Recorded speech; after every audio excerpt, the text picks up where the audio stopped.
حضرت علی رضی تعالیٰ عنہ نے فرمایا، زندگی استاد سے زیادہ سخت ہوتی ہے۔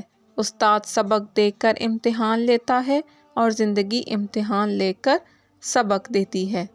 جب تھک جاؤ تو اللہ کے سامنے جھک جایا کرو، کیونکہ لوگ تھوڑی سی غلطی پر چھوڑ جاتے ہیں، لیکن اللہ تھوڑی سی عبادت میں بھی تھام لیتا ہے۔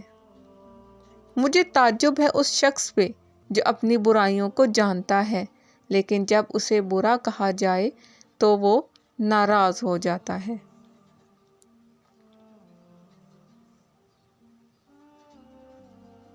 تمہارا رب جس چیز کو تمہارے قریب کر دے اس میں حکمت تلاش کرو، اور جس چیز کو تم سے دور کر دے اس پر صبر کرو۔